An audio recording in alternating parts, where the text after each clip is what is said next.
पर मैं आज और अजय शुक्ला जी से मैं इस पर चाहूंगी, मैं आ रही हूँ राजेंद्र जी, मैं आऊंगी। नहीं सर मैं आ रही हूँ, एक रिएक्शन उनका भी हो जाए, ओपनिंग कमेंट फिर। नहीं बिल्कुल नहीं सर, मैं इसलिए कह रही हूँ अजय जी, क्योंकि आज बड़ा एक बयान आया अशोक गहलोत का और वो अंडर करंट की बात कर रहे हैं। वो ये कह रहे हैं कि कुछ जगहों पर ऐसी, कुछ जो बीजेपी वाले गांव हैं, मतलब जो बीजेपी के गढ़ माने जाते हैं और कहा जाता है कि भाई ये उन्हीं का गांव है, ये वोट वहीं पड़ेंगे, वहां पर भी कांग्रेस की योजनाओं की बात कही जा रही है। अगर ऐसा हो रहा है, वो अंडर करंट बार बार वो यूज कर रहे थे कि ऐसा हो रहा है तब तो हमें फायदा होगा, तब तो कांग्रेस की सरकार वापस आ रही है, हमारे जो प्रत्याशी नहीं भी जीत रहे थे वो भी जीतेंगे। और अगर ऐसा नहीं होता है, मतलब ये क्या स्वीकारोक्ति हम ये कहें कि उन्होंने पहले ही हार मान ली?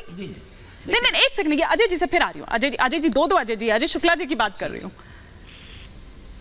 हाँ, आप खुद अपने रिपोर्टर की ग्राउंड रिपोर्ट से बाहर जा रहे हैं। हाँ, आपके सर मैं तो गहलोत जी के बयान की बात कर रही हूँ जो थी।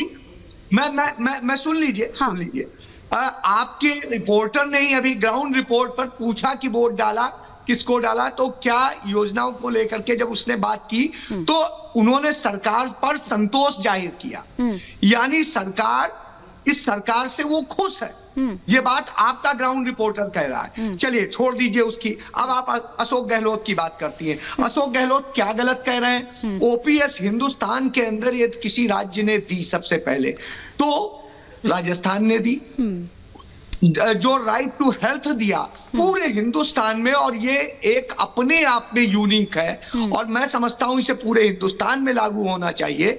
हर व्यक्ति को आखिरी वक्त में ये होता है कि वो अपने इलाज को करा ले, किसी तरह से इस स्थिति में आ जाए तो 25 लाख रुपए तक का इलाज सरकारी प्राइवेट किसी भी अस्पताल में जाके करा ले, साहब इससे बड़ी और सुविधा क्या मिल जाएगी? आ रही हूं अमित जी, आ रही हूं। वो एक बड़ी चीज है। उसके बाद में आप कहते हैं 5 लाख की वो आयुष्मान योजना, जिसके कार्ड का कोई मतलब नहीं रह जाता। यह बात खुद अमेठी में स्मृति ईरानी को उनके अपने पदाधिकारी ने कहा कि इस कार्ड को लेके क्या करें। आप इससे समझ सकती हैं, आप इससे समझ सकती हैं कि किस तरीके से 8 रुपए में व्यक्ति पौष्टिक भोजन कर सकता है। जो है ये इंदिरा रसोई जो राजस्थान ने दी वो अपने आप में यूनिक है। जिस तरीके से किसानों का कर्ज माफ किया, किसानों की मदद की, किसानों के साथ खड़े हुए, वो कहा जाएगा। और उसके बाद राजस्थान के अंदर 2 बेटियों को लेकर के जिस तरीके से उनकी शिक्षा में दिया। अजय जी 15 से ज्यादा पेपर लीक होना भी अपने आप में यूनिक है।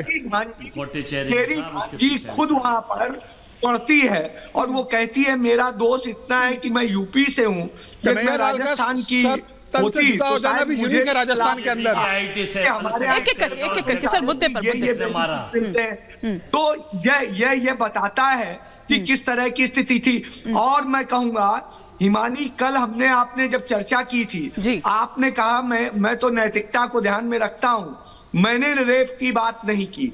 भारतीय जनता पार्टी के प्रवक्ता ने बात की, रेप को लेके उठाया, जबकि नया जो आंकड़ा है उसके मुताबिक सबसे ज्यादा रेप यूपी में हो रहे हैं, ना कि राजस्थान में। हालांकि ये राजस्थान में हो या मैं तो में कल हो, भी यही कह रही थी और मैं आज भी यही कह रही हूँ सर। और रेप की बात और यूपी क्यों, फिर अब ऐसे होगा तो फिर तो हरियाणा में भी जो रेपिस्ट है उनको पेरोल दी जा रही है। राजस्थान की पॉपुलेशन कितनी है? नहीं वो बात ठीक है उनकी, लेकिन सर ये रेप और सर जब हम रेप की बात करते हैं ना, नहीं बात वो नहीं है। बात ये है कि ये कंपैरिजन का विषय नहीं है, ये कंपैरिजन का विषय नहीं है और ना ही ये कोई कंपटीशन है कि उसके कम है इसके ज्यादा है। नहीं अमित जी, आप लोग भी रेपिस्ट को 6-6 महीने में 3-3 बार पेरोल पर बाहर निकाल देते हैं। मैं आ रही हूँ इसी के साथ।